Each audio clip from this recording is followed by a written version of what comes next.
Welcome to the hottest movie review on the internet today, the A-List Review.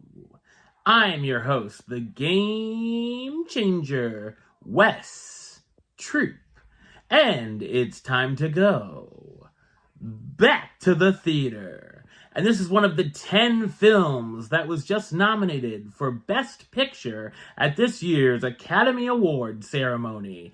And it's a tearjerker. My review of the 2024 drama, Nickel Boys, coming up now.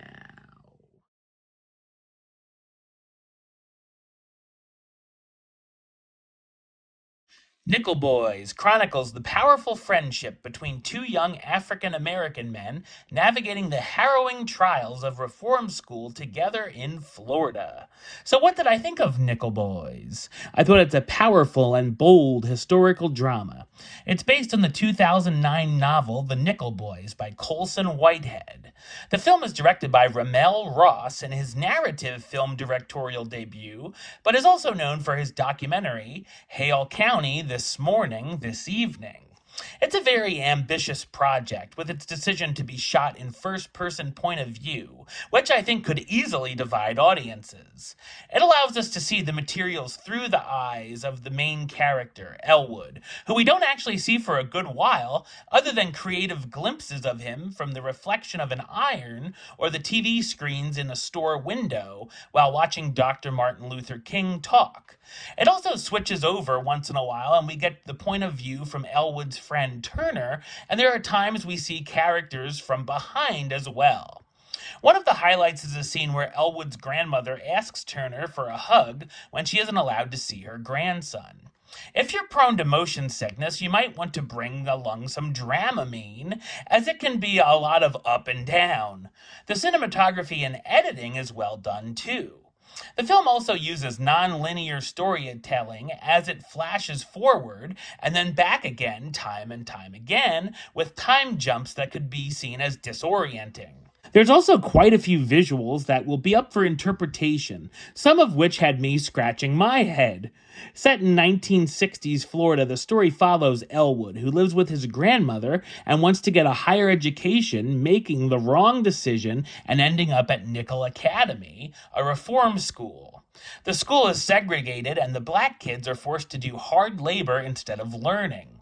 Elwood becomes friends with Turner, even though they have different outlooks on life, and I enjoyed their friendship. The film dives into some heavy material and moments of dread, with the terrible happenings going on at the school. With its PG-13 rating, however, the violent abuse is done off-screen, but we can still hear it at times, which is still effective. Nickel Academy is unfortunately based on a true school, the Dozier School for Boys, where years later, unmarked graves were found. While the film is tragic, there are heartfelt, emotional, and humorous moments sprinkled in throughout.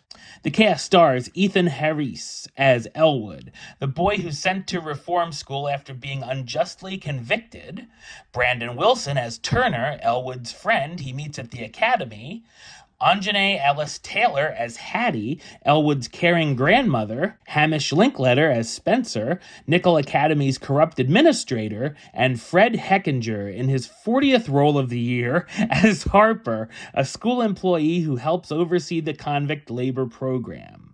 The film was nominated for 2 Academy Awards, Best Adapted Screenplay and Best Picture. Nickel Boys may have an unconventional style that could detract viewers, but it's an effective way of storytelling, and it's an important and compelling story to tell. Number-wise, I'm going to give it an 8 out of 10, which gives it the A-list rating of Do It, and a high Do It at that. Alright, well, that's the show. I'll be back with another review very soon. But until then, don't forget to like, comment, and subscribe right here on YouTube. youtube.com/westside515. Like the show on Facebook, facebook.com/westtroupaylist. And of course, you can follow me on the Instagram and Letterboxd at WesAList. Until next time, Troop out.